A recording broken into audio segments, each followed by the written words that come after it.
Hello, Matadors. Hello, Dr. Rivas. And hello, anybody else who might be watching this. My name is Brian Smith.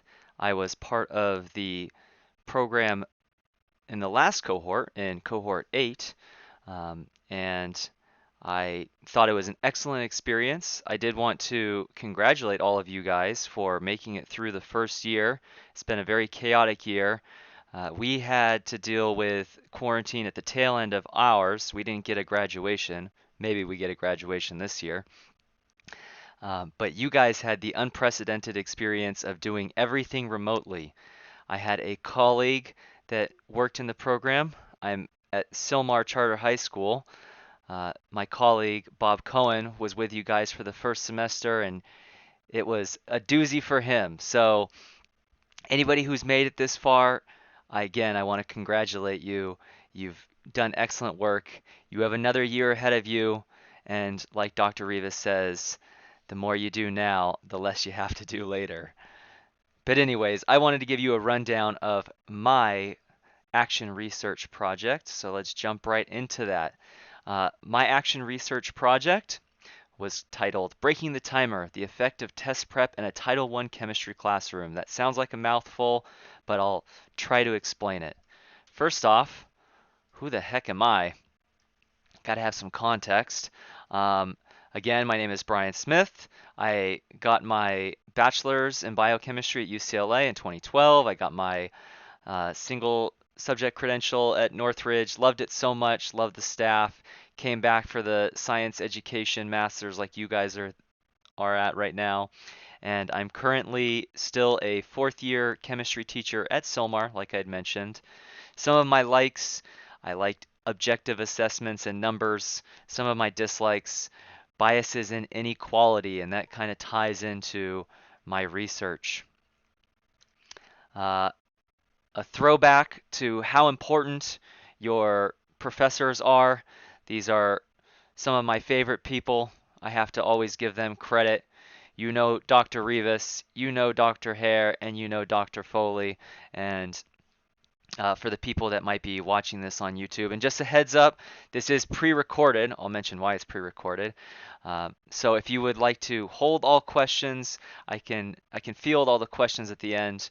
But for the people that might be catching this on YouTube, these are some really important people that helped guide our work at the master's program.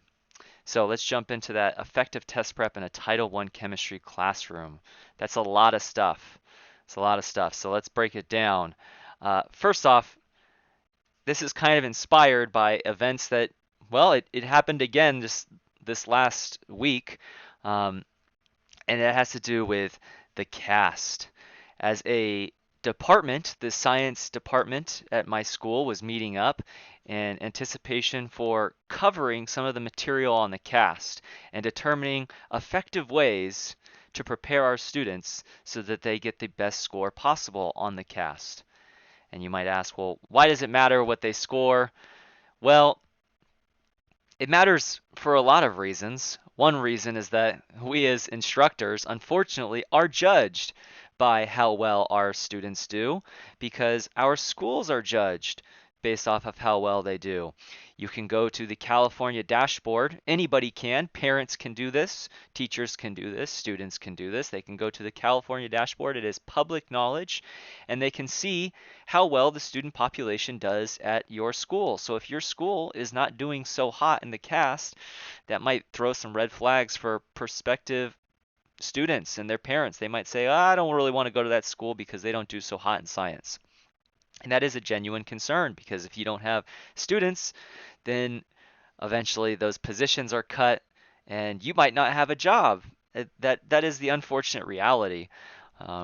So it is important that your students do well on standardized tests like the CAST. And that's why there is an emphasis on training students to do better on that. So just last week, before they were canceled, we were going through that. And these are some of the things that you would see on the California dashboard. When a school or a district is rated, again, public knowledge, you would have things like college and career readiness, absenteeism, suspension rate, ELA, math performance, high school graduation rate, and now also the CAST is presented on this California dashboard. So we were going over some of this material, and this particular question popped up. This was just question number 2 on the practice CAST test. You can pull this up. You can just Google practice CAST test, and it gives you a bunch of questions. And the question here is a chemistry related one. I thought it was pertinent because I am a chemistry instructor. And when you look at this question, it has some information. It says students use a periodic table to predict reactions between different elements in elemental bromine. An incomplete equation for the reaction between an element and Br2 is shown. Bromine atoms have 7 valence electrons. And it gives you a blank plus Br2 becomes some value. Based on the number of valence electrons of elements in a compound, which is an ionic compound that can form in a reaction between an element and Br2? Now, when I was going over this with all of our science staff, including the bio teachers, the chemistry teachers, the physics teachers, some of them were lost. They thought, well, shoot, I'm having a hard time with this. And I tried to explain that this is, with NGSS, the idea is that it's not as content heavy. It's not supposed to be as deep of knowledge. I mean, it's a depth of knowledge rated as 2, but there are certain patterns that students should be familiar with. There are certain patterns that students should be familiar with. And in this case, if you look at the periodic table and you look at the charges on the elements in their ionic state, students should be able to decipher that based off of their column, they have a certain charge and they should combine to make a neutrally charged molecule. So B should be the answer here because a 2+ ion will cancel out with 2 -1 ions and form a neutral molecule. Well, that still is a lot of content knowledge. Some of our instructors were having a hard time figuring out how to do this and how they could relate that information to their students. And I think that with a lot of these comprehensive tests, like the comprehensive science tests that cover huge amounts of knowledge from biology, chemistry, physics, there is a difficulty in that how do you teach all that content? How do you prepare students for all that content? And that's why a lot of giant comprehensive tests, I believe, teach not just a little bit of content, but they also go over test-taking strategies. And my background was in some of that. I did some tutoring for a lot of standardized testing. There are a lot of these standardized tests that students will take. Like you have the Smarter Balance consortium that includes the CAST, but you also have AP test that's still a standardized test, and the ACT and the SAT. And these are pretty important tests that do really impact our students. So to say that, oh, well, it's a standardized test, who cares about standardized tests? I shouldn't be training my kids for standardized tests. Well, I don't think that's I think that's disingenuous because our students are definitely going to be impacted by these tests. I mean, sure, something like the UC system has, for the time being, potentially suspended the use of these tests, like the SAT. The SAT and the ACT aren't a requirement any longer, which is a good thing, I think. I think that is actually a good thing because there is some inherent bias to these tests. But that's not to say that it ends getting into college. If your students want to end up going to medical school or business school or go into grad school or pharmacy school or dental school or optometry school, all of these, or even become teachers like us, they all have to do standardized tests. So preparing your students for standardized tests, I think, is still important. And one of those things that we always tried to work on was some test-taking strategies. I took a relatively expensive practice and training program for the MCAT when I was in a separate life trying to pursue medicine. And because that is such a huge comprehensive test, they did emphasize a lot of test techniques.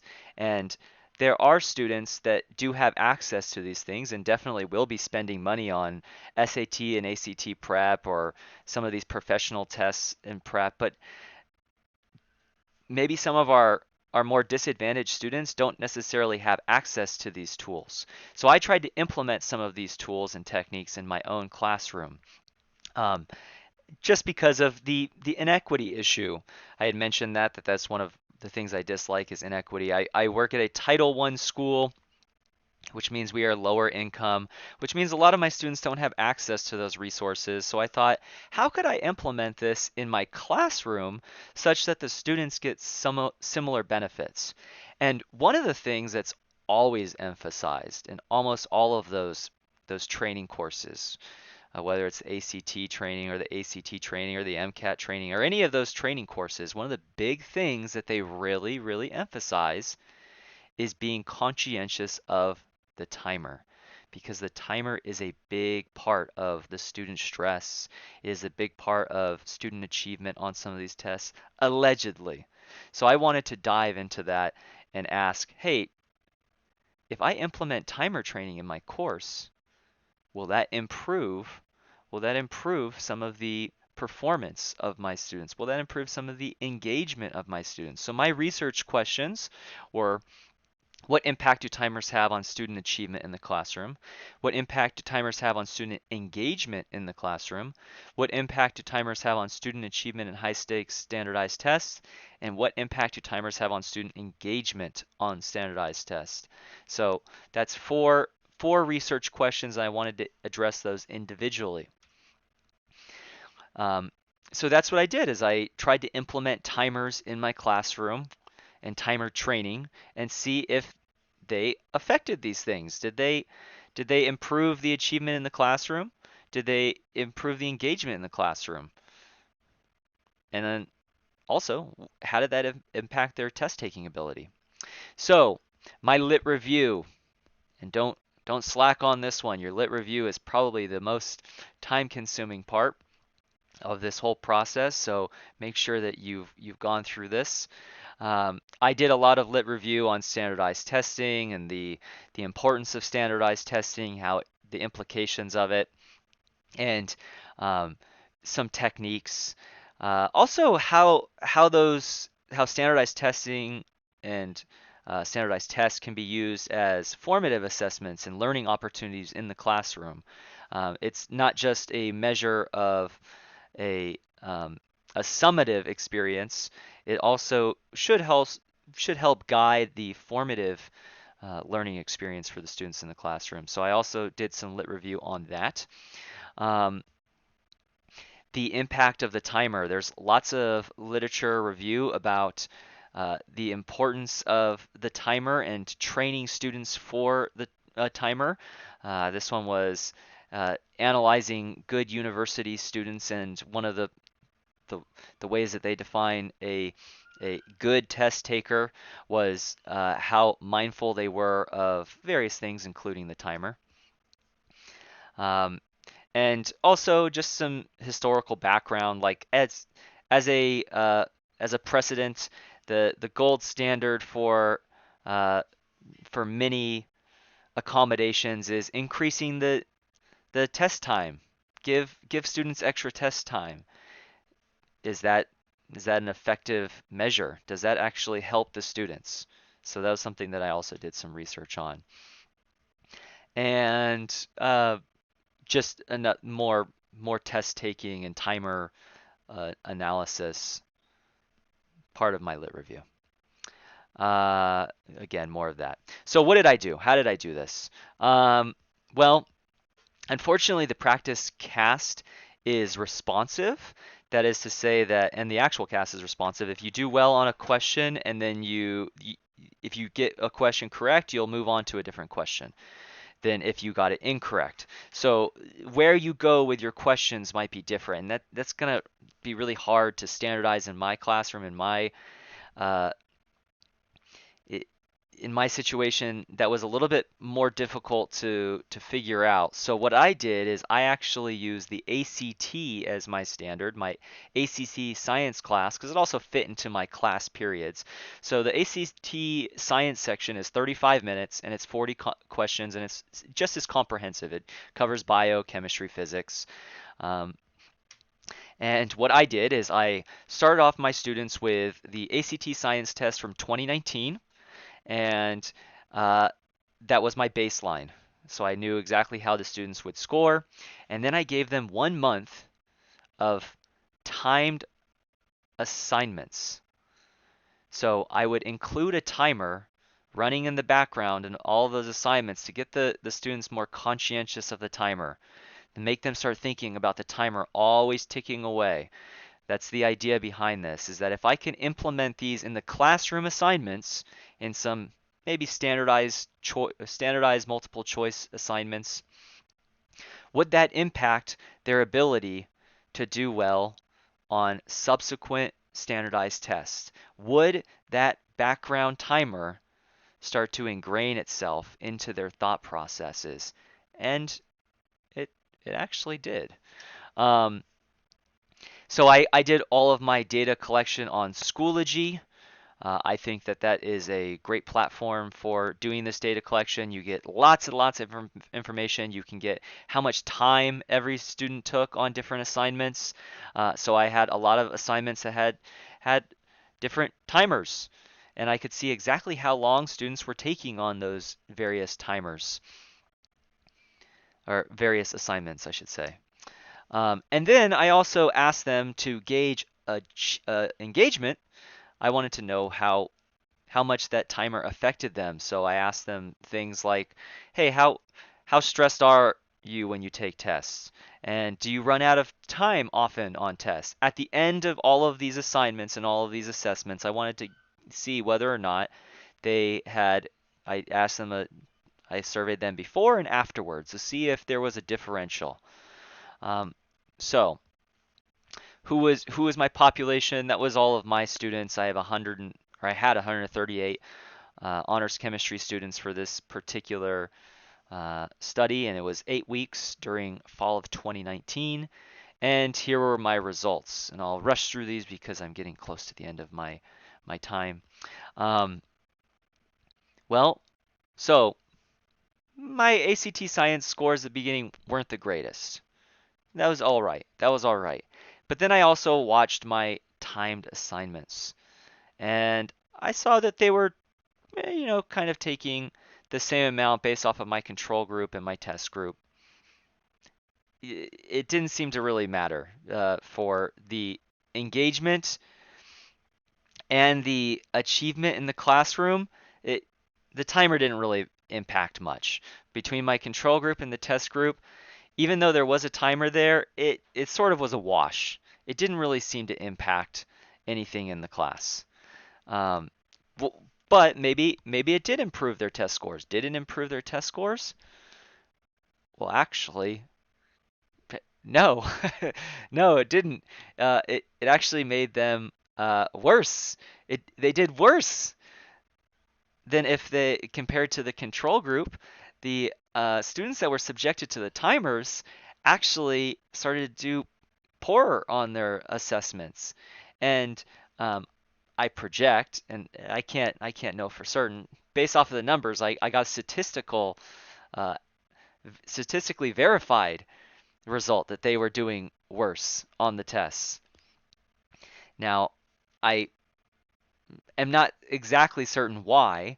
I believe, based off of the other analytics that I was checking, that the students that were timer trained, I think that they were actually just rushing through. They were so conscientious of the timer, they were so worried about it and stressed about the timer because they had it ingrained into their coursework, that they were just rushing through these assignments. They were just going as fast as they possibly could. So you could see the experimental time group would actually, it had a massive decrease in testing time because I think that they were just guessing. Um, and I started to see that yeah, they were guessing quite often. So did the timer help? I don't know. I don't know if it helped. I think actually in my classroom, no, it didn't. And that's one salient point that I would like to make about my research and your research. And one of the most difficult things that I had to come to terms with this action research is that this is all relevant to your classroom and your classroom alone. Is the timer an effective strategy for standardized testing? Sure, I think it can be. I think it is an effective strategy, and that's why a lot of test prep programs still emphasize timer training. Is it an objective truth that pertains to every single classroom? That's what's hard for me because as a physical science teacher, I like objective truths. I mean, the the speed of light in a vacuum is always 3.0 times 10 to the 8. Always. That's just what it is. The the mass of a mole of carbon is always 12.011 grams per mole. These are objective truths in science. But for your action research, what you might have a difficulty with is that there are no objective truths. There are no objective truths. It's totally subjective and it's based off of your classroom. So in my classroom, did the timer really help? Not really. Can I say that it never helps? No, I can't say that either. But in my classroom, it didn't seem to help for that particular testing period. And the students were definitely getting anxiety here. So, what are my conclusions and what did that change for my classroom? Well, I'm not really a huge fan of the timer anymore. I thought maybe I could implement the timer and that would help the students, but my data showed otherwise. So I eliminated timed assessments and timed assignments in my classroom for this year. And I think that giving my students the benefit of the doubt and giving them a little bit more leeway for these assignments has been beneficial. So we'll see how that pans out for some of their other assessments, but that was what I had determined from my action research. My follow-up plans, I haven't been doing a lot of this science testing since because a lot of our standardized testing has been pushed back. In fact, the CAST has been pushed back even for this year. So we'll see. But I would like to continue to do this and implement some standardized testing experience. I do give them a little bit of information about that. But this has been an unprecedented year and things have been a little bit different. But that doesn't mean that I won't be doing it in the future in a maybe longer longitudinal study. Anyways, if you have any questions, you can reach me at this contact information and I will get to you right now if you have any questions. And just as a warning, a little bonus for you. Dr. Rivas, this is my son. He's almost a year old, almost exactly a year. For those that are in the program right now, I have to let you know that there is a bit of a tradition. For the last two cohorts, there has been a cohort baby that pops out in the end of the second year. This guy is mine, but the cohort before, Jake had his son as well. So whoever happens to take that role, well, make sure that you bring your baby for the next go around. Anyways, if you have any questions, now is the time to ask.